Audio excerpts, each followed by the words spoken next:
Hi, my name is Cameron Miller, and I'm here at Trinity Place in Geneva, New York. Welcome for this sermon, which is based on the lectionary for the third Sunday of Epiphany, 2021. So these two stories, the ones from Jonah and Mark, are, well, stories. For all we know, they may have actually happened, but we also know that if they did, that there was a whole lot more going on than what got transmitted in the few sentences. For example, I remember one night on a Christmas break when our kids were home from college and had a bunch of friends over, and we were sitting around the dining room table laughing and playing games and telling stories, and I launched into some story about when I was in high school, when all of a sudden, in the privacy of my thoughts, I realized what I would have to tell them in order to complete the story. So I stopped dead in my tracks and said, never mind. Our stories, even the longest ones, leave out gobs of details. We all know people who are lousy storytellers precisely because they can't seem to edit out those details. But the content of a story is also shaped by what's happening when we tell the story and who we tell the story to. Now that's worth thinking about when it comes to religious stories. You see, for the first 100 years of the modern era, churches did theology from biblical stories. Some still do. And they did it as if those stories reflected enough actual life to build an adequate theology around. And we know that's just not true. Look no further than the present story about Zebedee. Old man Zebedee would have been irate if actual life had unfolded the way the story suggests, not to mention their mother, who elsewhere Jesus refers to as thunder. Zebedee had a business to run, a family business, and according to the story, in the space of two stutters, his best go-to employees, his sons, run off with a stranger. They leave because the stranger says, "Follow me." I don't think so. Zebedee would have gone bonkers, and all kinds of hell would have broken loose. And besides all those family dynamics ricocheting between the sentences yet missing from the story, nobody but an idiot walks off and follows somebody just because they said, "Follow me." Now, if we don't want to assume that Jesus was a cult leader, seducing the easily manipulated, then we must abandon the theological tradition built around this fragment of a conversation depicted in Jesus' "Follow me." So let's stop. Let's stop doing theology from abbreviated and romanticized stories. Let's not make this story of Simon and Andrew our spiritual standard, as if we're all going to be given crystal clear and unambiguous commands from above to which we can respond at the drop of a hat. Few, if any of us, ever get that kind of direct action from God. If that's our model of faithfulness, we're just setting ourselves up for a sense of failure or resentment. Now, Jonah, there's a more interesting example because he runs the other way from God. In fact, he goes to great lengths and takes dangerous risks just to avoid God. But again, most of us cannot easily or directly relate our own experience like that of God with a Jonah story either. It's a wonderfully cinematographic story, but not really common to our experience. So let's take these two stories, one about the call of a prophet and the other about the call of two lay leaders, as we might say today, and recognize them for what they are: waking up stories. Now, I realize that woke is a politically hot and fraught phrase at the moment. But this idea of awakening has long been a spiritual concept, and one that I'm not ready to let go of, so hands off, okay? It is nearly a universal experience that sometimes we wake up or are woken up. And either immediately or in a slow and evolving kind of way, we see ourselves and the world around us with new eyes. We awaken. Often, if we're spiritual people to begin with anyway, waking up starts with seeing retrospectively that God may have had something to do with our waking up.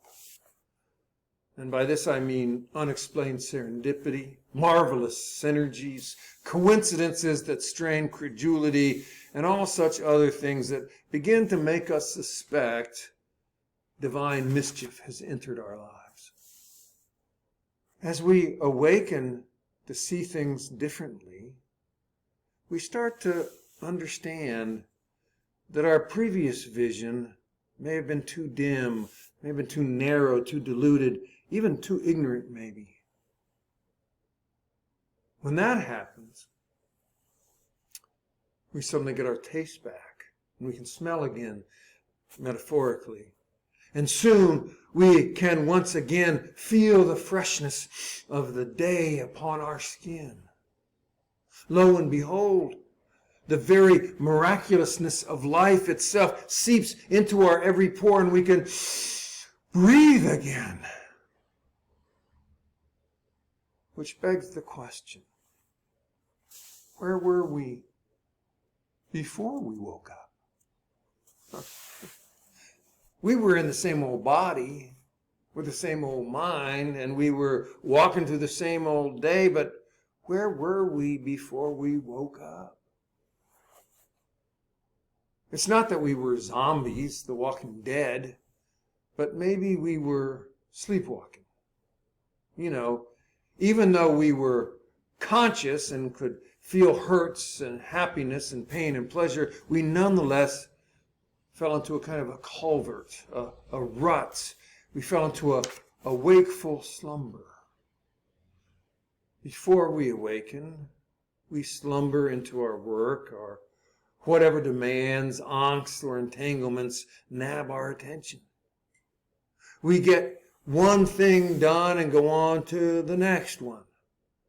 Even the things we supposedly do for ourselves become kind of rote and routinized.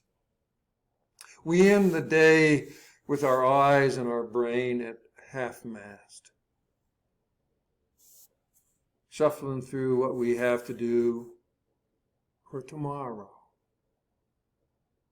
In that kind of a state, we wouldn't hear God calling us, even if it was Jiminy Cricket and Tinkerbell dancing and singing to us on each shoulder.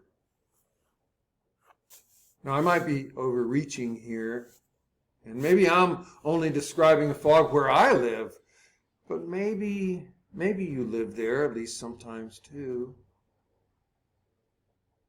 Isn't there a kind of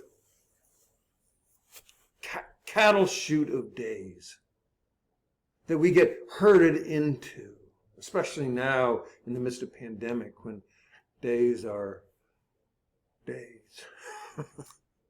It's nearly impossible to hear our own voice in the midst of such wakeful slumber. So another quiet voice, and especially God's thin whisper, doesn't really stand a chance. Our wakeful slumber is exacerbated by the prayer talk we were taught.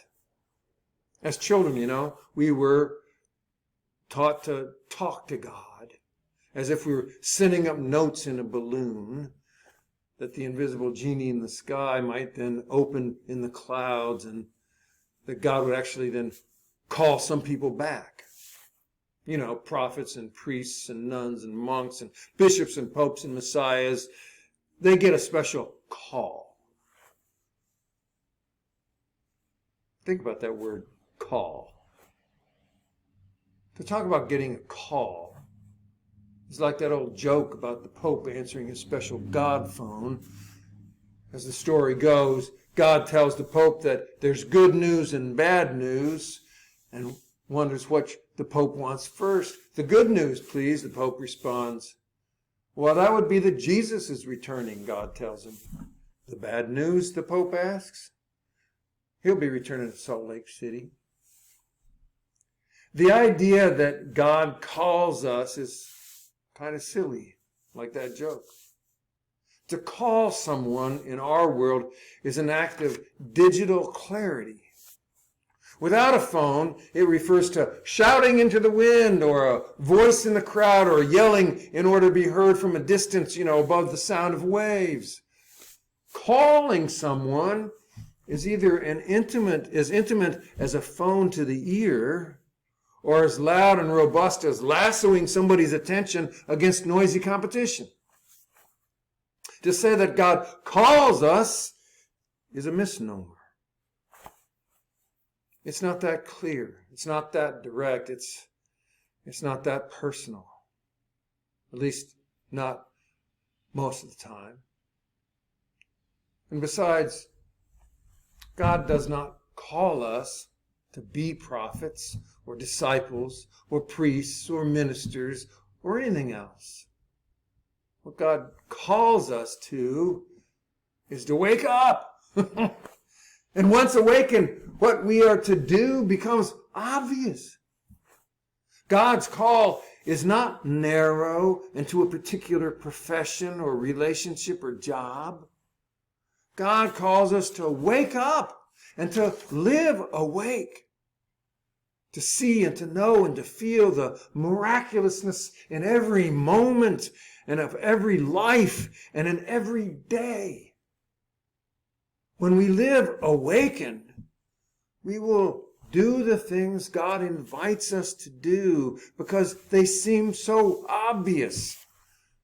Even when unpleasant and difficult, even when dangerous and against our own self-interest, we'll do them because they're there, because we are awakened. We can see that that's what needs to be done.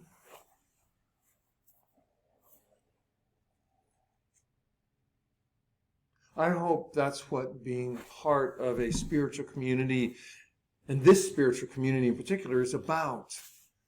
That it is a place and a people to wake up with and to be awakened by and to enable to live awake, awakened. Now, having said that, I don't know how to live an awakened life, at least not all the time. Every time I awaken, I end up back in that wakeful slumber again.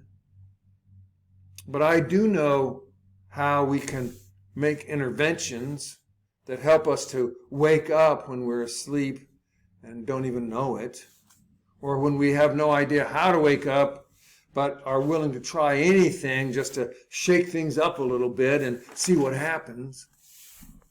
We need to practice a kind of spiritual guerrilla warfare on ourselves. And sometimes on one another, really, frankly, honestly.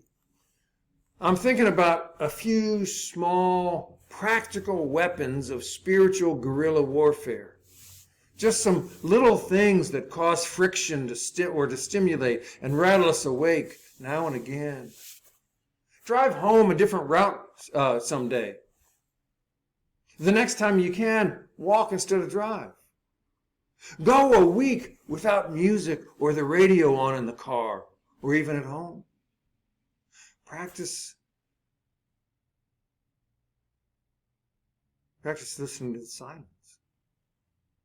Give yourself 2 days without the email or messaging on your phone. There is a do not disturb function on that thing. Switch sides of the bed. Keep a pad by the bed to record your dreams. You'll remember a lot more dreams. Write a long letter to a friend by hand. Have an extended conversation over coffee or tea with somebody you don't normally do that with in the middle of the day, and see what happens. Sometime do not do what you feel like you should do and see what happens. Learn from it. Write about it. Think about it. listen to this worship video a second time and allow a word to jump out at you. And when it does, write about it without plan or intention. Just write. And then put it away and take it out again next Saturday. And see what it says. Little things that agitate us, rub us where we're not used to being touched, that put a stone in our shoe. Little things that wake us up or alert us to our slumber can really make a difference if, when we do them, we listen and observe what's happening inside and around us. Observe and listen to our thoughts and feelings, and especially to our reflexes and reactions. Notice, wonder, be surprised. It doesn't take that much to live awake instead of wakeful slumber. It only takes practice. The practice of small acts of listening and watching and allowing ourselves to see and to hear and to feel what's inside and what's going on outside around us.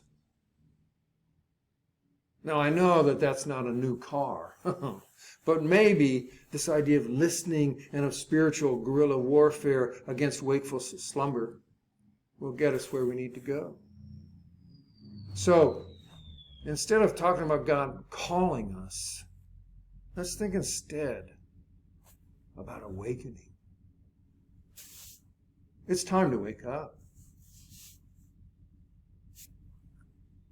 Thank you, and peace be with you.